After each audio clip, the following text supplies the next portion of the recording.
Bueno, hermanos, siempre estamos haciendo preparativos, siempre estamos queriendo presentarnos o recibir este año nuevo de la mejor manera.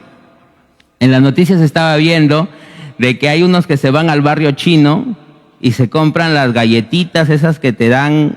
¿Has comprado esas galletitas chinas que tienen ahí las partes y sale cómo te va a ir el otro año? Ahí está, gracias por eso. La galleta de la fortuna, ¿no? Para este 2025, la galleta de la fortuna. Está informado el muchacho, ¿ah? Mira, yo ni me acordaba el nombre. Entre otras cosas, ¿no? Allá, por ejemplo, la galleta de la fortuna, el llamaplata, te ponen billetes desde los 10 soles de Dina hasta en dólares, imagínate. Hay tantas cosas, hermanos. Y la gente, queridos hermanos, siempre está buscando prepararse para recibir el año nuevo. Pero esas son cosas terrenales, hermanos. Hoy quiero hablarles de cómo prepararnos para el gran día. Ahora, ¿a qué te referirás con el gran día? ¿Será mi cumpleaños? ¿A qué me refiero? Bueno, para ello, por favor, vamos a ir a la palabra de Dios y Dios nos va a decir acerca de un gran día en el cual todos nosotros tenemos que prepararnos. Y en Primera Corintios,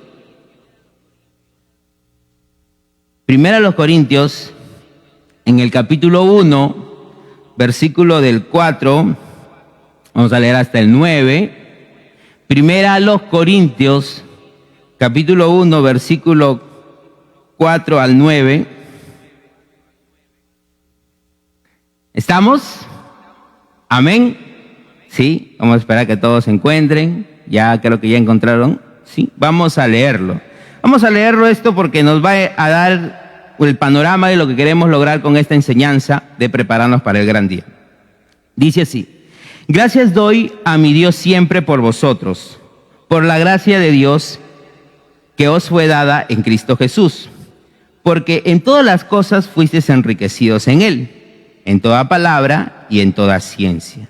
Así como el testimonio acerca de Cristo ha sido confirmado en vosotros, de tal manera que nada os falta en ningún don, esperando la manifestación de nuestro Señor Jesucristo, el cual también os confirmará hasta el fin, para que seáis irreprensibles en el día de nuestro Señor Jesucristo. Fiel es Dios, por el cual fuisteis llamados a la comunión con su Hijo Jesucristo, nuestro Señor. Vamos a orar en estos momentos, hermanos, inclinamos nuestro rostro. Padre bendito, gracias por tu palabra y por este tiempo de poder compartir tu mensaje, Señor. Te rogamos por nuestros corazones para que tu Santo Espíritu junto con tu palabra pueda obrar en nosotros y entender, Señor, este mensaje que es con el propósito de prepararnos, Dios, para este gran día en el cual nos encontraremos contigo, Padre. Gracias por todo en Jesucristo nuestro Señor y Salvador. Amén. Bien, hermanos, lo que acabamos de leer en la porción de la palabra de Dios es acerca, justo estábamos leyendo en el versículo 8, de un día. ¿Y cómo se llama este día? Es el día de el versículo 8 dice, de nuestro Señor Jesucristo. Ahora, ¿quiénes van a estar en ese gran día de nuestro Señor Jesucristo? ¿Quiénes son? Nosotros. ¿Quiénes son? Los que hemos creído en Jesucristo como nuestro Señor y Salvador. Pero dice la palabra de Dios acá en lo que acabamos de leer, que gracias a Dios, dice Pablo, gracias a Dios, todos los que hemos creído en Cristo Jesús, hemos recibido la gracia de Dios. Cuando se refiere a la gracia de Dios, se refiere a todos los dones, todos los regalos inmerecidos que hemos recibido ahora que somos parte de Cristo Jesús. A veces nosotros intentamos poner junto al arbolito muchos regalos, para la tía, para el sobrino, y está lleno, da la vuelta y hay unos que cuelgan los regalos en el árbol, no sé. Y para recibir el gran día o este año nuevo, no polos amarillos, bueno, en fin. Pero cuando uno viene a Cristo, se hace parte de la familia de Cristo, Dios también nos llena, dice, de regalos, de muchos regalos. Pero con el fin de qué, dice acá la palabra de Dios, estábamos leyendo, dice, versículo 5, porque en todas las cosas fuisteis enriquecidos, en todos estos dones, en toda esa gracia, dice, en toda palabra y en toda ciencia. ¿Para qué? De tal manera que nada, versículo 7 dice, de tal manera que nada os falta en ningún don. Y simplemente dice, esperamos la manifestación de nuestro Señor Jesucristo. Así es. Entonces, hermanos, esto es un preámbulo para lo que queremos hablar. Quiero hablar acerca de 2 puntos que son importantes, que son necesarios para prepararnos para el gran día. Como repito, acabamos de ver que Dios nos ha equipado, nos ha dado de toda su gracia, de todos los dones, de todos los talentos. Dice la palabra de Dios, como acabamos de leer, que hemos sido enriquecidos en toda palabra y en toda ciencia. ¿Por qué todos estos regalos? ¿Por qué todos estos dones? ¿Te has preguntado eso? ¿Por qué Dios te ha enriquecido de tal manera? Pues la respuesta está en que tú tienes que estar preparado para ese gran día. ¿Entiendes? ¿Me dejo entender? La palabra de Dios está clara. Entonces, 2 cositas que tenemos que ver. Hay muchas más, pero hoy en esta noche quiero hablarse solo de 2.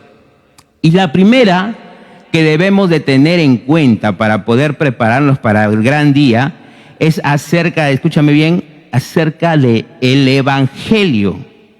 El Evangelio, tú dirás, sí, pues el Evangelio es importante para la vida cristiana.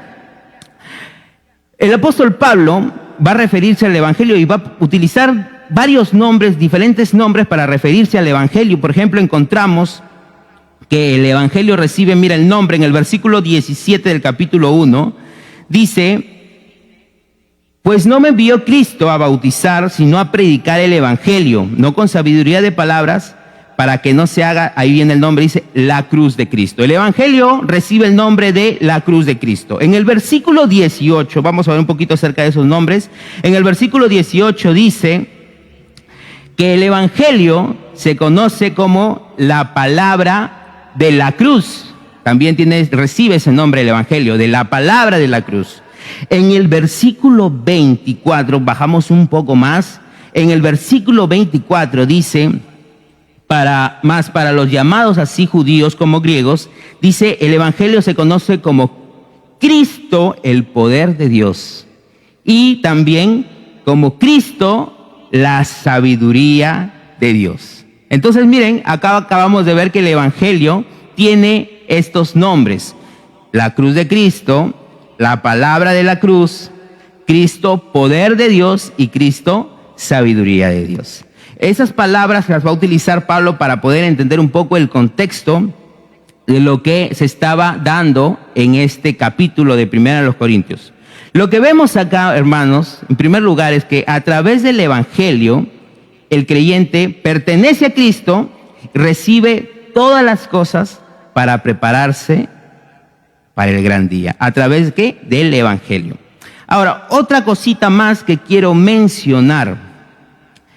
El Evangelio, para poder entender un poco el contexto de por qué Pablo le pone esos nombres de Cristo, poder de Dios, Cristo, sabiduría de Dios, o Cristo, la palabra de Dios, o Cristo, la cruz de Cristo, tenemos que ver el contexto bajo los 3 grupos que va a mencionar Pablo acá. El primer grupo es acerca de el incrédulo y cómo ve el Evangelio. Tenemos que analizar esto.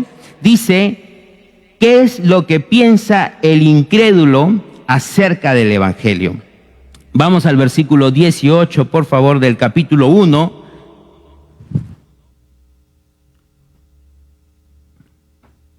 Dice en el versículo 18, porque la palabra de la cruz es locura. ¿A quiénes? A los que se pierden. Mira, el incrédulo acá está diciendo la palabra de la cruz, el poder de Dios, la sabiduría de Dios, para el incrédulo es locura. O sea, en otras palabras, es ridículo. Es ridículo para el incrédulo. Ahora, este incrédulo, esta persona, es una persona que recibe el mensaje, pero lo rechaza. Justo lo que hoy día en la mañana el hermano Enzo estaba predicando acerca de los que reciben el mensaje, pero rechazan y dicen no dan fruto. De igual manera, la persona incrédula, la persona que, vamos a decir, recibe el evangelio, pero dice, es locura lo que me dice Dios, rechazo lo que dice Dios acerca de mi vida, entonces van a caer en esa posición de decir, el mensaje no cuenta para mi vida. Tiene que ver con el corazón esto. Yo quisiera preguntarte, ¿cómo recibes tú la palabra de Dios? ¿Es relevante para tu vida? ¿Es trascendental para tu vida eterna? ¿Es importante porque dice la palabra de Dios que te va a preparar para el día de Cristo? ¿O simplemente dices, bueno, voy a ir el domingo porque alguien me trajo? Voy a ir porque ahí a veces me siento bien. O porque hoy hay chocolatada, ¿no? ¿Cuántos han venido por la chocolatada? Sí, vaya, sí, dice, alguno dice que va a haber chocolatada, no sabía, ya están sonriendo. Sabía. Bueno, yo intuyo que hay chocolatada porque he visto panetones ahí, que estoy animándolo. ¿Va a haber chocolatada, no, hermano? ¿Sí va a haber? Ah, ya, sí va a haber. Ah, ya, listo. Ahora sí, todos felices. Pero el tipo de corazón con que uno recibe el evangelio, vas a estar en esas dos posturas. O recibes el evangelio para decir, el evangelio es poder para mi vida, o recibes el evangelio para decir, esto es una locura, esto no tiene sentido, esto no es para mí. En el versículo 22 dice que los judíos piden señales, los griegos buscan sabiduría, pero buscan bajo la esfera terrenal. Buscan a los filósofos, buscan a los científicos, buscan a la gente que se hace sabia en este mundo. Y bajo estos rudimentos, bajo esta sabiduría, ellos quieren entender si es que hay un propósito de vida más allá de la muerte. Bueno, entonces cuando se presenta el evangelio, dice que para ellos, como en el versículo 18 dice, es ridículo lo que tú me enseñas acerca de Cristo. En la NTV, en el versículo 23, dice, pero nosotros predicamos a Cristo crucificado, para los judíos ciertamente tropezadero y para los gentiles locura. En la NTV dice, en el versículo 23, dice, entonces cuando predicamos que Cristo fue crucificado, los judíos se ofenden y los gentiles dicen, son puras tonterías. ¿Qué opinas tú del evangelio? ¿En qué posición estás? ¿Es una locura aceptar a Cristo?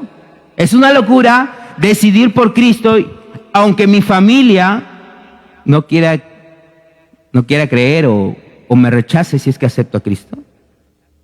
¿Qué vas a decidir tú acerca de esta verdad? Bien, entonces hemos visto el primer grupo, que es el grupo de los incrédulos. Para ellos el evangelio es locura. ¿Por qué? Porque dice la palabra de Dios que no se ha de discernir terrenalmente. Necesitas sí o sí la sabiduría que viene por parte de Dios. Y eso es el segundo grupo o la segunda persona que vamos a mencionar. Es Dios. Dice, Dios tiene un plan para que tú y yo conozcamos del evangelio. Amén. Dios tiene un plan. Y tú y yo tenemos que saber cuál es ese plan para poder que el evangelio venga a nuestras vidas. Dice la palabra de Dios en el versículo 19, vamos al versículo 19, dice, pues está escrito, destruiré la sabiduría de los sabios y desecharé el entendimiento de los entendidos. Lo primero que vemos acá en el versículo 19, hermanos, es que Dios, en el plan de Dios para conocer el evangelio, Dios desecha la sabiduría humana. Dios desecha conceptos, entendimientos. Dice, si vas un poquito al versículo 26, dice, pues mirad, hermanos, vuestra vocación, que no soy muchos sabios según la carne, ni muchos poderosos, ni muchos nobles. En el versículo en el capítulo 2, en el versículo 6, leemos, dice así: sin embargo hablamos sabiduría entre los que han alcanzado madurez, sabiduría no de este siglo, ni de los príncipes de este siglo que perecen. Mira, imagínate, ahí vemos que Dios definitivamente ha desechado, ha quitado la sabiduría terrenal para poder conocer el Evangelio. Vamos dándonos cuenta de eso. Él se aseguró, hermanos, que el mundo nunca lo conociera por medio de la sabiduría humana, como dice en el versículo 21 del capítulo 1, dice: pues ya que en la sabiduría de Dios el mundo no conoció a Dios mediante la sabiduría. Entonces Él se aseguró que el mundo nunca conociera el Evangelio por medio de la sabiduría humana. Ahora, en el plan de Dios, ya para cerrar con este grupo, ¿cuál es la única forma de conocer a Cristo? ¿Cuál es la única forma de conocer a Dios? ¿Cuál es? ¿A través de qué? A través de la palabra, pero lo vamos a utilizar bajo lo que dice la palabra de Dios. Dice en el versículo 21, en la parte final, ¿cómo es que Dios en su plan hizo que el hombre conociera a Dios? ¿A través de qué?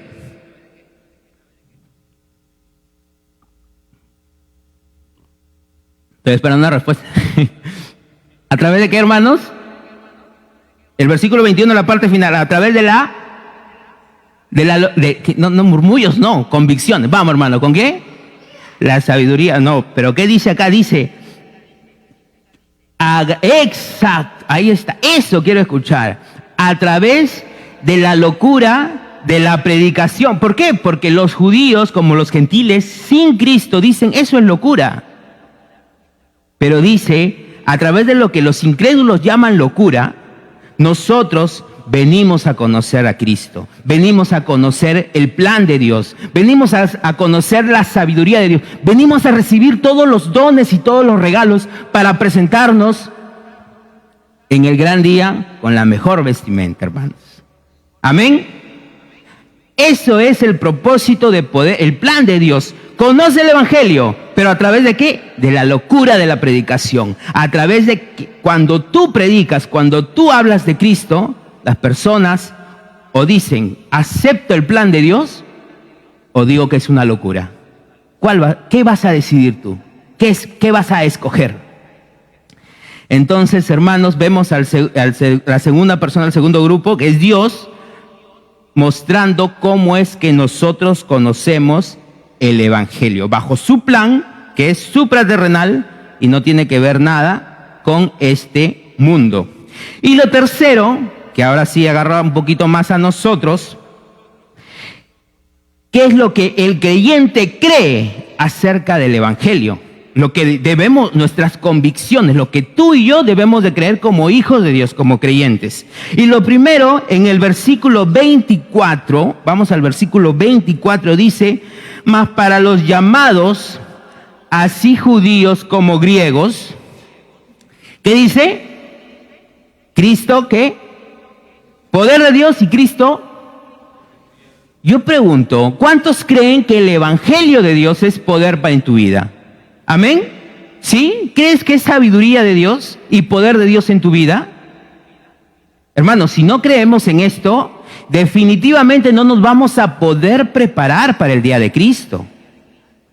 Es necesario, es vital que tú y yo creamos en esto, creamos porque la Biblia nos va a enseñar que Cristo es el poder y la sabiduría del creyente para presentarnos de una manera intachable e irreprensible en el día de Cristo. Si uno no está creyendo en esto, pues sencillamente vas a caer en una mente, vamos a decirlo así, terrenal, una mente sin poder de predicar el Evangelio, una mente sin poder declarar o atemorizada, una mente que no está dispuesta a compartir ese gran poder por el cual Dios ahora te ha hecho parte de su familia. Entonces, el creyente, como leemos en el versículo 24, es poder de Dios y es sabiduría de Dios. El versículo 25 lo leemos también, por favor. Dice, porque lo insensato de Dios es más sabio que los hombres y lo débil de Dios es más fuerte que los hombres. Eso es lo que cree un creyente, ¿ah?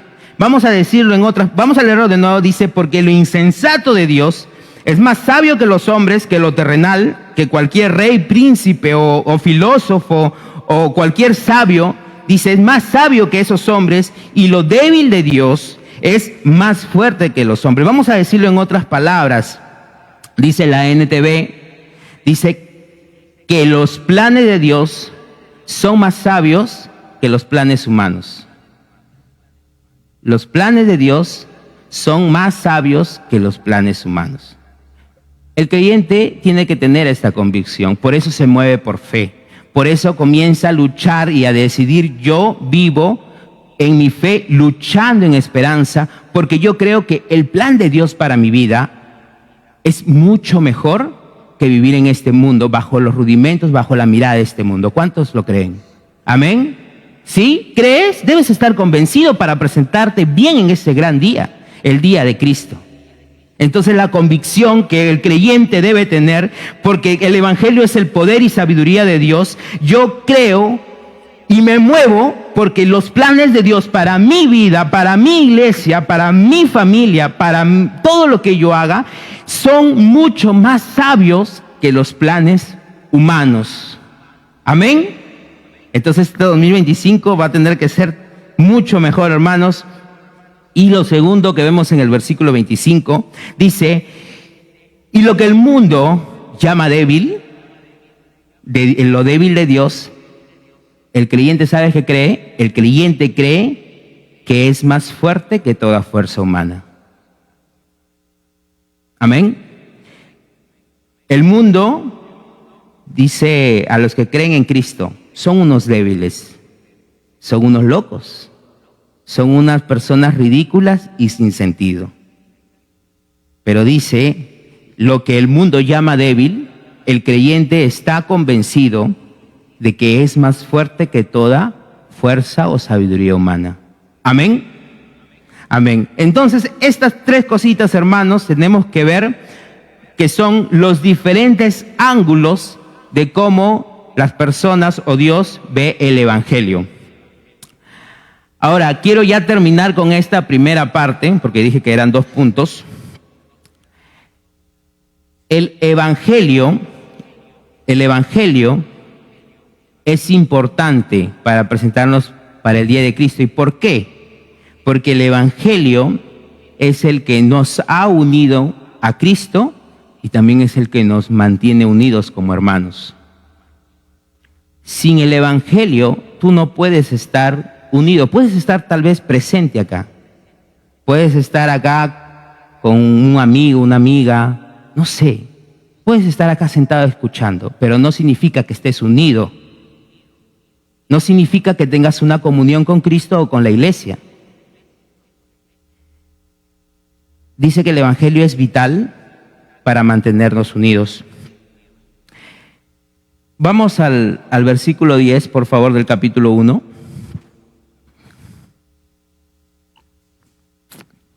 Y en el versículo 10, hermanos, dice, Pablo encarecidamente va a rogar a los hermanos de Corinto y les va a decir, miren, presten atención, dice, os ruego pues, hermanos, por el nombre de nuestro Señor Jesucristo, que habléis todos una misma cosa y que no haya entre vosotros, ¿qué cosa?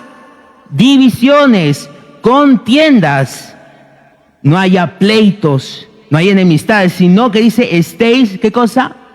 Perfectamente unidos en una misma mente y en un mismo parecer. ¿Y a qué se refiere con una misma mente y un mismo parecer? Si tú lees el contexto de todo ese capítulo, Pablo va a terminar diciendo que se refiere a la unidad del evangelio.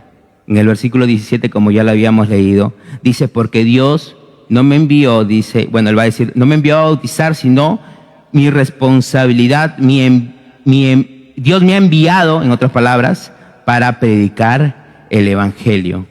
Y ese evangelio ustedes tienen que estar de acuerdo. ¿Qué pasaba? Si lees en el versículo 12, dice que unos se levantaban y dicen, yo soy de Pablo. Otros se levantaban y decían, no, que yo soy de Apolos. Y otros decían, yo soy del pastor Fernando. Hay unos dicen, no, ¿quién va a predicar? El hermano Javes. No vengo. Ya ves, desde ahí ya es un buen ejemplo, ¿no? Pero dice la palabra de Dios, acá Pablo dice, ¿acaso Cristo está dividido? ¿Acaso Pablo murió por ti? ¿Acaso Apolos entregó su vida en la cruz para que tú seas salvo? ¿Acaso está dividido Cristo?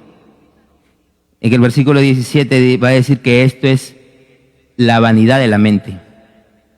Comenzar a ver tú estas cosas de una manera que no es bajo el poder de Cristo, bajo el poder del evangelio, es que tu mente comience a caer en estas cosas, en estas debilidades. Y eso es lo que estaba pasando en Corinto. Ellos estaban diciendo, yo soy de tal persona, yo soy de él, yo soy de fulano, yo quiero ser de los sugieres. Y se agrupaban ahí, no sé, yo quiero ser de este ministerio.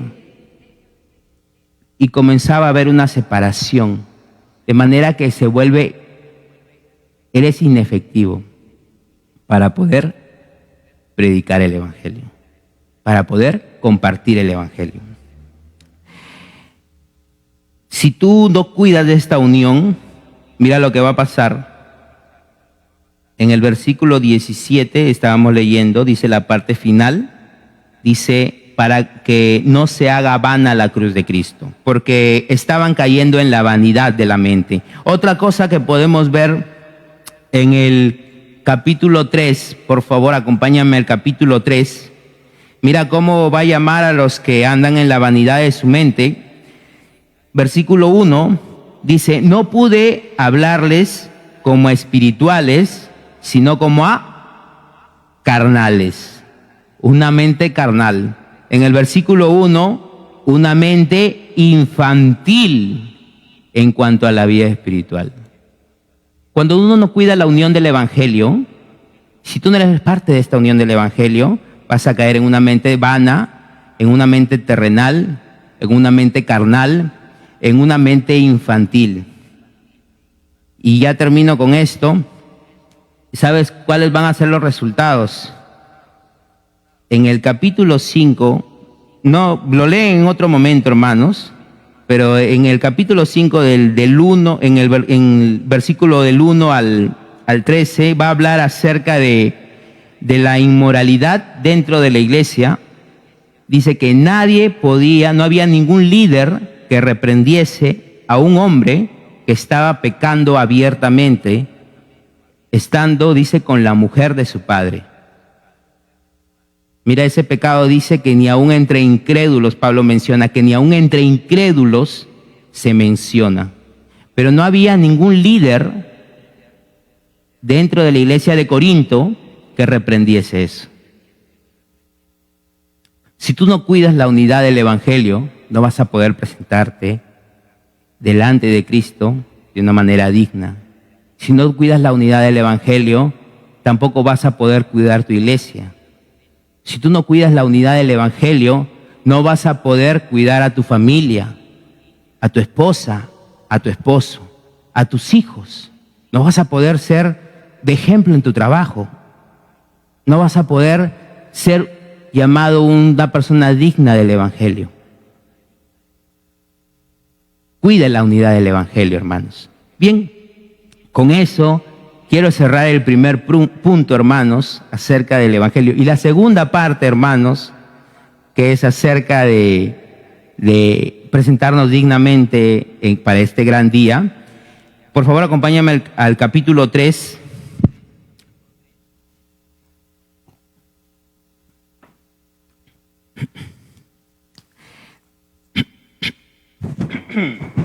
Bien, en el capítulo 3 iba a hablar acerca de la edificación.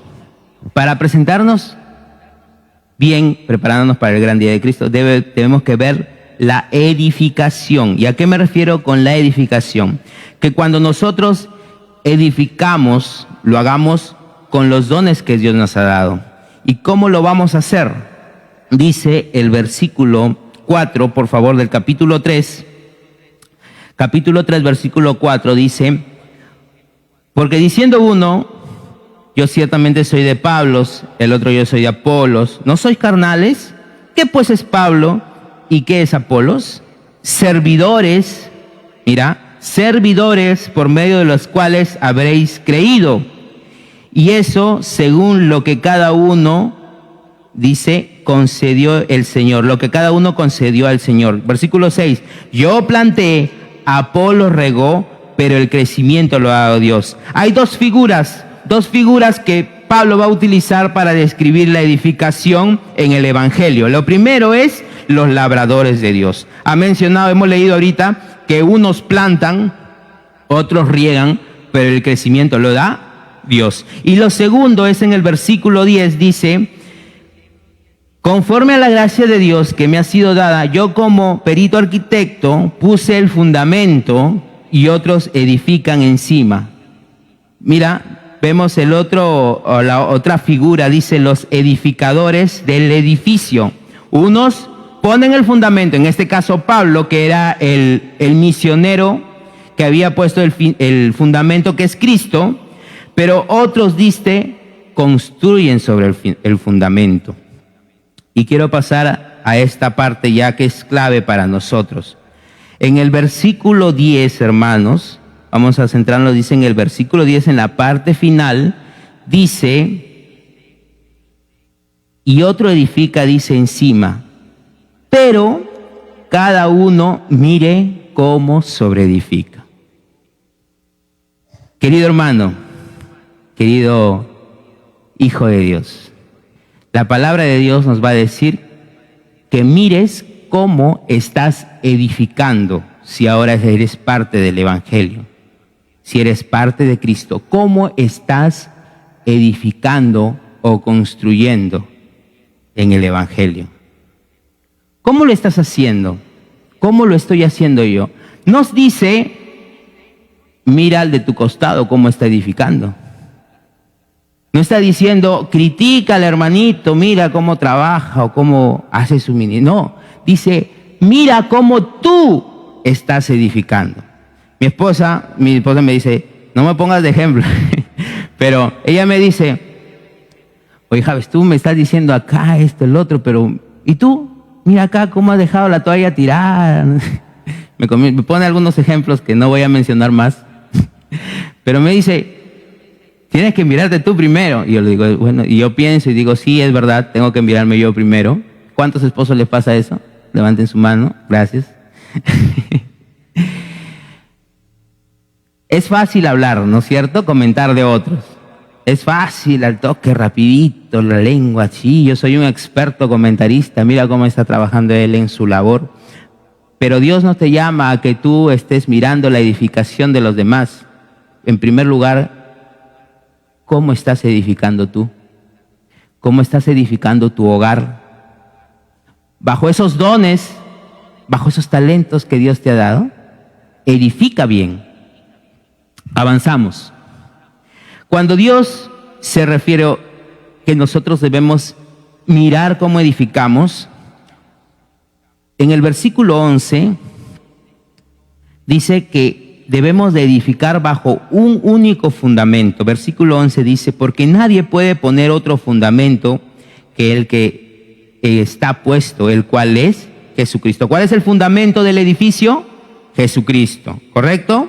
Ahora en el versículo 12 va a hablar acerca de los materiales. Mira, dice, y si sobre este fundamento alguno edificare oro, plata, piedras preciosas, madera, heno y hojarasca, que esos son, vamos a quedarnos ahí, los materiales que tú puedes utilizar para edificar en el cuerpo de Cristo, en el fundamento que es Cristo. Pero acá estamos viendo dos tipos de materiales. El primer tipo de material es un material que está trascendente o que va a resistir, ¿sabes a qué?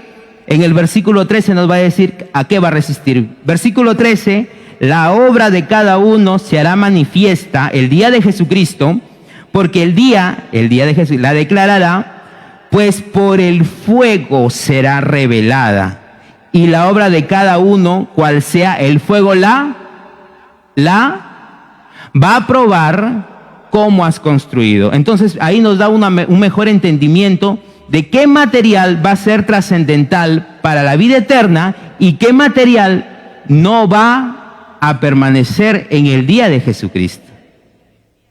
Entonces el primer grupo que sí trasciende para la vida eterna es el oro, la plata y las piedras preciosas. Más dice, el material intrascendente es la madera, el heno y la hojarasca. Préndele la hojarasca a la madera o a las plantas, al heno, préndele fuego. ¿Qué pasa? En una se desaparecen, ¿no es cierto? Más dice al oro, a las piedras preciosas, a la plata, ponle fuego, más bien su valor aumenta. ¿Por qué? Porque se purifica. Interesante, ¿no? Muy interesante. Muy interesante porque dice la palabra de Dios que sobre con qué material uses, que el material que uses va a ser importante para el día de Cristo. Tiene que permanecer. Entonces, ¿bajo qué vas a construir? En el fundamento de Cristo. Tú vas a escoger. Los materiales trascendentales, oro, plata y piedras preciosas, pero también los intrascendentes, no necesariamente quiere decir que son malos. Por ejemplo, vamos a referirnos a los intrascendentes como todo lo que queda en lo terrenal. Todo lo que queda por ejemplo, trabajar horas y horas y horas y descuidar a tu familia. No tiene efecto en la vida eterna. No vas a cosechar nada en la vida eterna, ¿no? Dedicarle un tiempo a tu familia, estar con tu hija y con tu esposa, pero no compartir o tener un momento, un altar familiar. ¿Tendrá efecto en la vida eterna si tú no compartes en esos momentos en el cual, bueno, tenemos un tiempo? ¿Qué te parece si leemos la Biblia? Obviamente hay un efecto para la vida eterna. Pero si tú dices, oye, justo es feriado y estamos todos juntos, comamos, tengamos un bonito desayuno y vámonos a ver una película, vámonos al cine, yo no digo que no lo hagas, pasea, viaja y todo, pero aprovecha cada momento para poder dar un efecto hacia la vida eterna en tu familia o en los que te rodean. Aprovecha y edifica correctamente bajo el fundamento que es Jesucristo. En Gálatas, si eres rápido, en Gálatas en el capítulo 6, en el versículo 7, yo lo voy a leer, dice así: no te engañes en la palabra, dice, haga partícipe, dice, en toda cosa buena al que lo instruye. No os engañéis, estaba leyendo el versículo 6, versículo 7. 6:7 dice, no os engañéis, Dios no puede ser burlado, pues todo lo que el hombre sembrare, eso también segará. Porque el que siembra para su carne, de la carne segará corrupción. O sea, en la esfera terrenal, todo lo terrenal, dice, será corrupción. Mas el que siembra para el Espíritu, del Espíritu segará, ¿qué cosa? Para la vida eterna. Entonces hay dos cosas sencillas. Hay edificaciones que solo es para lo terrenal. No quiere decir que sea malo. Ten un momento con tu familia, sal, pasea y todo, pero aprovecha para que tenga un efecto en la vida eterna. Porque o vas a cosechar para la vida eterna o simplemente se quedará dentro de lo terrenal. Hermanos, la obra que edificas para el gran día, dice, será probada con fuego, dicen en el versículo 13 de 1 Corintios, regresando. La obra de cada uno se hará manifiesta, porque el día la declarará, pues por el fuego será revelada, y la obra de cada uno, cual sea el fuego, la probará. ¿Qué quiere decir este versículo, hermanos, con que será probada por fuego? Yo siempre me pregunto y digo, ¿a qué se refiere? En Primera de Pedro, en el capítulo 1, en el versículo 17, nos va a dar un poco más de luz, nos va a dar más luz. En Primera de Pedro, en el capítulo 1, en el versículo 17, 1:17, dice, y si invocáis por Padre aquel que sin acepción de personas juzga según la obra de cada uno, conducíos en temor todo el tiempo de vuestra peregrinación. ¿Qué quiere decir con esto, hermanos, cuando se refiere a que el fuego será probado?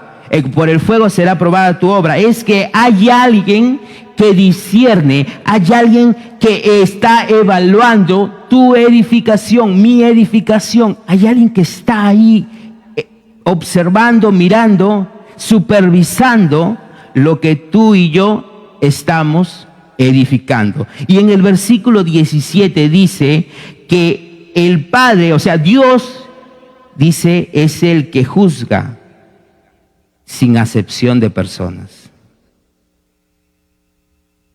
Cuando se está refiriendo al fuego, déjame decirte que es Dios quien es el que está juzgando nuestra edificación.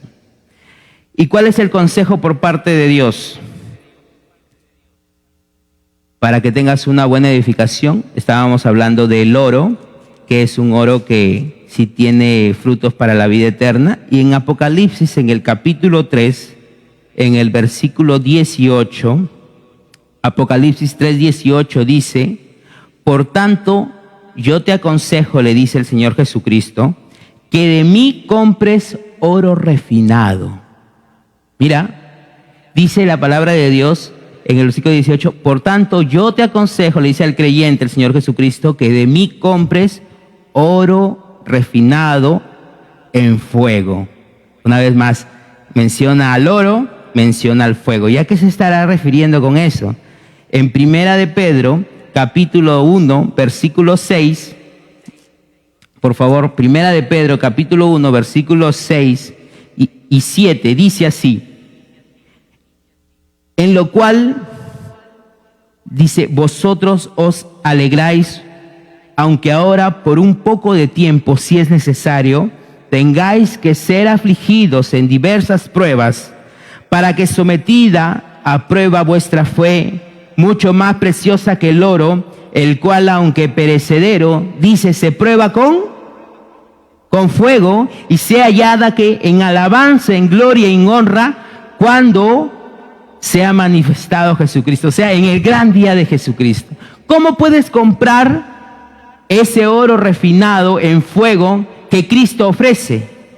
Dice que el creyente lo va a comprar a través de las pruebas, a través de las pruebas que Dios haga a fin de que tú hagas una correcta edificación. Y el propósito de las pruebas es de que tu fe sea como ese oro refinado. ¿Me dejo entender? El propósito de las pruebas es que tú apruebes la prueba, la pases confiando en Dios y tu fe sea fortalecida, de modo que dice que sea como un oro refinado. Y de esa manera tú vas a poder construir para la vida eterna. Termino, hermanos, con esto. Dice, regresando a 1 Corintios, regresamos a los 1 Corintios al capítulo 3.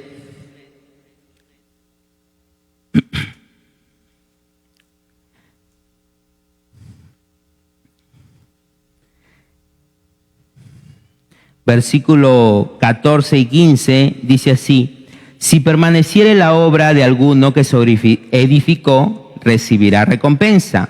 Pero el versículo 15 dice, si la obra de alguno se quemare, él sufrirá pérdida, si bien él mismo será salvo, aunque así como por fuego. ¿A qué se refiere esto de que será salvo así como por fuego? Lo que debemos entender, hermanos, es de que aquí nosotros encontramos que Dios es no tan solo el juez, sino también es el que justifica, es el que perdona. Dice la palabra de Dios, dice, por favor acompáñame a Hechos capítulo 10, por favor, capítulo 10, versículo 42. Hechos capítulo 10, versículo 42.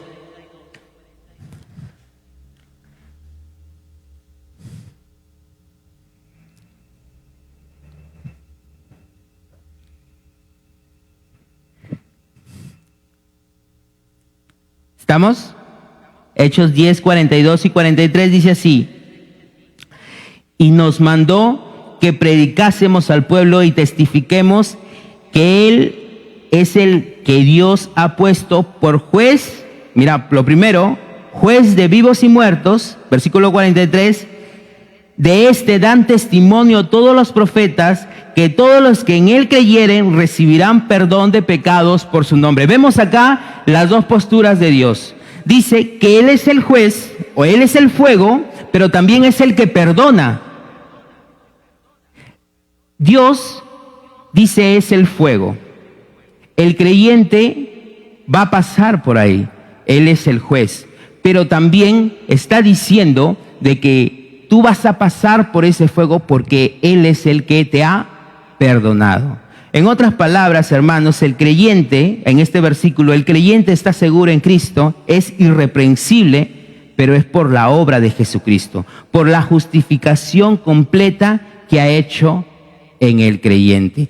Si una persona, un creyente, está viviendo en la voluntad de Dios, tendrá frutos para la vida eterna. Pero si un creyente está en desobediencia, si un creyente no está cumpliendo o no está edificando correctamente bajo el fundamento de Jesucristo, déjame decirte que no vas a tener nada para presentarte en ese gran día. Vas a sufrir pérdida. Y dice que lo único que estará presente ahí, si es que no has hecho nada que edifique para la vida eterna, que tenga efecto para la vida eterna, será tu salvación. Porque la salvación, dice, va a ser probada por ese fuego que es Dios justo, pero como es Él el que te ha hecho irreprensible, por eso pasarás. Porque Él es el que sostiene tu salvación. Vamos a ponernos de pie.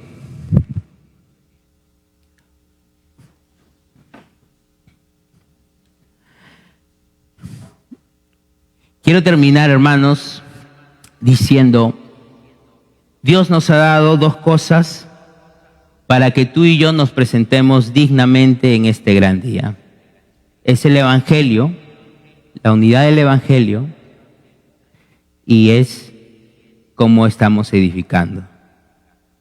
Dios, este 2025, te llama a que tú te prepares correctamente, vamos a decirlo bien, para darle la gloria a Él, bajo esa justificación, bajo esa redención, bajo todos los dones y talentos que Dios te ha regalado para que tú estés presentable en el día de Cristo.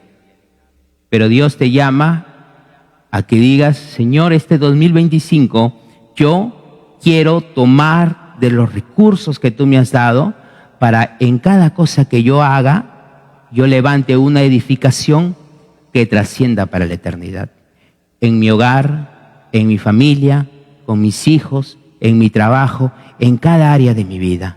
Tú me llamas, Dios, a yo poder edificar, pero que tenga efecto para la vida eterna y no pérdida. ¿Quién quiere perder acá? ¿Habrá alguno que quiera perder? Yo creo que no. ¿Quieres ganar para la vida eterna? Vamos a entregar nuestra vida a Cristo. Oramos. Padre amado, te damos las gracias por tu palabra. Tú nos enseñas que debemos estar preparados para el día de Cristo. Para ello, Dios, ayúdanos a vivir en el Evangelio. Ayúdanos a dejar lo terrenal, a dejar esa mente carnal, a esa mente vana, esa mente que dice tu palabra que muchas veces es infantil y que no puede ni siquiera reprender el pecado. Queremos abandonar ello y poder desarrollar esa mente que tú quieres a través de tu palabra, a través del Evangelio. Padre, obra en nuestras mentes, obra en nuestros corazones para poder unirnos a tu Evangelio, para poder crecer en el Evangelio y también para saber edificar con frutos, resultados, edificaciones que estén presentes en el día de Cristo. Mi Dios, yo no quiero que esta iglesia sufra pérdida en el día de Cristo, sino que tengamos frutos de alabanza, que te glorifiquen, Dios, que te alaben y que todo esto, mi Señor, sea para tu gloria, Padre amado. Pero ayúdanos a conducirnos con temor, Señor. Ayúdanos a que nuestros corazones cada día anhelen todo lo que tú nos has dado para poder edificar correctamente. Perdona, mi Dios, si es que hemos estado edificando bajo el pecado, bajo lo carnal. Perdona, Señor, porque muchas veces no reprendemos el pecado en nuestras vidas. Vivimos más bien escondiendo el pecado. Perdona, Señor, nuestra inmadurez, nuestra incredulidad, nuestra torpeza de corazón. Y ayúdanos a ser más efectivos, de modo de que ese gran día te glorifiquemos con la obediencia que hayamos tenido acá en la tierra. Padre, entregamos todo esto en Jesucristo nuestro Señor y Salvador. Amén. Dios le bendiga, hermanos.